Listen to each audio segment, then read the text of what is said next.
Bonjour et bienvenue à une nouvelle consultation de Dr Sales. Je voudrais dédier cette consultation à ceux que nous détestons par-dessus tout.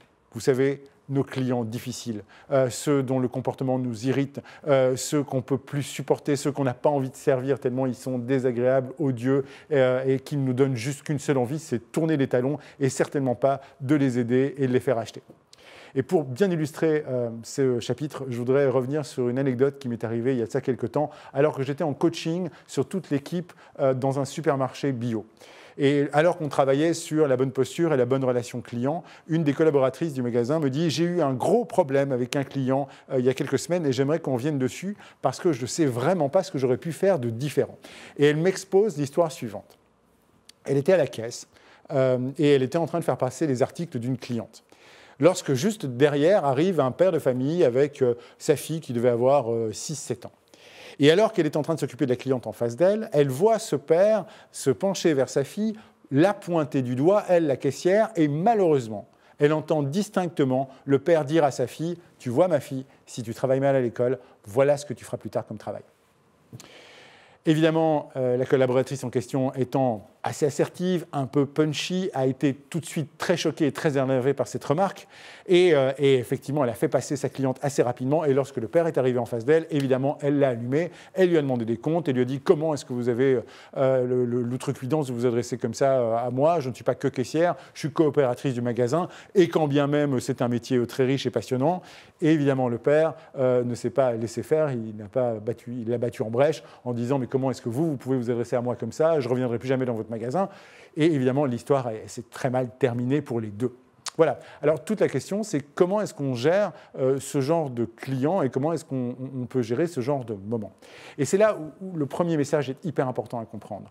Nous, en tant qu'Homo sapiens, avons une capacité terriblement forte à assimiler deux choses qui n'ont rien à voir l'une avec l'autre, le comportement et l'intention. C'est très économique, ça nous permet de décider très vite qui est notre ami, qui est notre ennemi, ça nous permet de décider très vite comment intégrer un groupe pour en sortir, ça permet de créer des sympathies immédiates et donc c'est très précieux dans un monde où on doit tout de suite choisir avec qui coopérer. Néanmoins, on se trompe très souvent parce que intention et comportement, malheureusement, ne sont pas toujours extrêmement bien liés et je voudrais revenir sur cette anecdote pour l'illustrer. Lorsque je dois travailler avec cette collaboratrice, je lui dis « Ok, très bien, je comprends évidemment ce que ce père a dit, t'a forcément blessé. Mais j'ai une question à te poser avant de commencer. Est-ce que son intention était de te blesser toi? Est-ce que sa volonté était de te dire ça pour te faire du mal à toi ?» Elle a été forcée de reconnaître que non. Évidemment, son intention n'était certainement pas de la blesser elle. D'ailleurs, il ne savait même pas qu'il avait été entendu. Donc, je suis obligé de le ramener à sa conscience que l'intention de ce père n'était pas de lui faire du mal à elle. Deuxième chose, à ce moment-là, je suis obligé de lui dire, d'accord, mais si son intention n'était pas de te blesser toi avec ces mots-là, quelle était son intention? Et là, la collaboratrice réfléchit 2 minutes en disant je pense qu'il essayait de sensibiliser sa fille à mieux travailler à l'école. Et c'est vrai que dans l'histoire, sa fille ayant 5-6 ans ou 6-7 ans, c'est une période charnière difficile, les enfants rentrent en primaire, ils doivent apprendre à travailler le soir. On peut imaginer comme parents que c'est un moment difficile à faire comprendre aux enfants qu'il faut commencer à travailler. Voilà. Et donc, je dis à cette collaboratrice, donc en fait, son intention, elle est positive. Et la majeure partie des gens que vous croisez dans votre vie, même si leur comportement vous laisse perplexe ou même vous provoque des réactions négatives, la majorité des comportements reposent en fait sur des intentions qui sont plutôt positives. L'absolue majorité de l'humanité est plutôt drivée par des intentions positives. Donc, force est de reconnaître que les intentions de ce papa sont positives. Et je lui dis donc, tu sais, je suis sûr que toi-même, tu as les mêmes intentions. Parce que tu es mère de famille, tu m'as dit tout à l'heure que tu avais 2 enfants, et je suis certain que toi aussi, tu as comme intention de faire travailler le mieux possible tes enfants à l'école. Oui, me répond-elle. Et je lui dis, et imaginons l'inverse. Imaginons 2 minutes que toi, ce n'est pas le genre de choses que tu dirais à tes enfants, tu as trop de respect pour ta profession.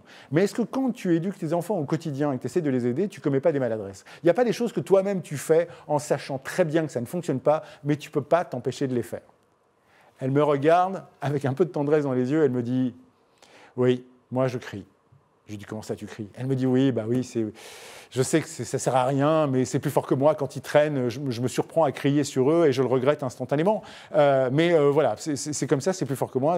J'essaie de les faire avancer et je sais que c'est complètement improductif. Et je dis, voilà, en fait, à la base, ce que tu réalises aujourd'hui, c'est que quelque part au niveau des intentions, tu es beaucoup plus proche de ce père que tu ne le pensais.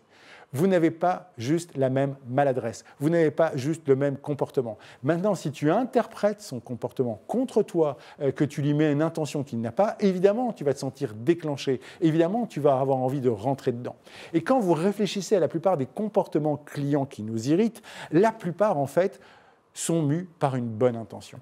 Quand des commerciaux se plaignent ou des vendeurs se plaignent d'avoir des clients radins qui ont l'air de gratter et de chasser la promo et ainsi de suite et que ça les énerve au plus profond d'eux-mêmes, quelle est l'intention de quelqu'un qui se comporte comme ça, si ce n'est simplement de réaliser des économies? Et quelle est l'intention de quelqu'un qui veut réaliser des économies, si ce n'est simplement d'éviter de dilapider son budget?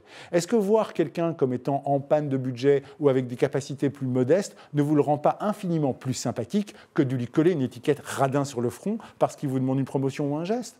De même, le client roi, celui qui a l'air de se trouver tout permis et d'exiger énormément de choses. Je suis désolé, mais chacun d'entre nous a expérimenté cet état. Dans un restaurant, un jour ou un autre, vous avez été vous-même un peu plus haut en ton parce qu'à un moment donné ou un autre, vous avez trouvé simplement que vous n'étiez pas assez bien servi, qu'il y avait une inadéquation entre votre demande et ce que vous receviez. Et c'est à ce moment-là qu'on devient un client roi, qu'on monte un peu sur nos grands chevaux en essayant de nous montrer, en essayant de montrer qu'à notre sens, on n'est pas bien servi. Donc chaque fois qu'il y a un client roi, en fait, il y a quelqu'un qui pense qu'il n'est pas considéré. Et est-ce qu'il ne nous est pas plus sympathique de le voir comme quelqu'un qu'on n'a pas assez bien servi ou sur lequel on n'a pas été trop prévenant, plutôt que de considérer que c'est quelqu'un qui a un ego démesuré? Et quand vous réalisez que l'absolue majorité des comportements que nous estimons négatifs reposent en fait sur de bonnes intentions, vous pardonnez à vos clients. Vous pardonnez à vos clients en essayant de rechercher la cause et de comprendre ce qui les a amenés à avoir ce comportement que vous jugez délétère. Ne le prenez pas personnellement. Et même le rejet du client. Pourquoi le prendre personnellement? Les clients ont le droit de refuser nos propositions. Les clients ont le droit d'essayer de postposer leurs décisions. Pourquoi le prendre personnellement? Pourquoi nous laisser atteindre et imaginer que c'est un refus qu'on nous adresse de façon personnelle? Un client qui refuse ne nous refuse pas nous, il refuse juste notre proposition. Soit nous lui en voulons et nous l'en tenons responsable, soit nous essayons de nous placer à son niveau d'intérêt et la seule chose qui peut nous sauver, c'est que ça nous donne envie de devenir meilleur pour lui. En vérité, notre métier consiste non pas à nous sentir offusqués par la part du client qui a peur de travailler avec nous, qui nous rejette ou qui a des comportements que nous assimilons comme étant négatifs, mais essayer de trouver au sein du client la part de lui qui a envie de travailler avec nous. Et croyez-moi, il y a toujours une part du client qui a envie d'avancer, qui a envie de positif, qui a envie de bénéfices et qui a envie de travailler avec nous. Et d'ailleurs, pour la petite anecdote, la plupart des négociateurs du GIGN ou du FBI travaillent justement sur les mêmes méthodes. Ils essayent dans le dialogue qu'ils introduisent avec un preneur d'otage, un terroriste ou un forcené, d'essayer non pas de confronter la part négative qui est le comportement violent, mais d'essayer d'arriver à coopérer avec la part positive de la personne qui a envie d'avoir une issue positive de l'événement dramatique dans lequel ils se sont mis. Et donc, c'est ce dialogue-là, départ, qu'il est important de comprendre. Arrêtons de confondre les intentions et les comportements. Ne nous laissons pas blesser par le comportement de nos clients. Rendons-nous compte qu'à la grande majorité, leurs intentions sont positives.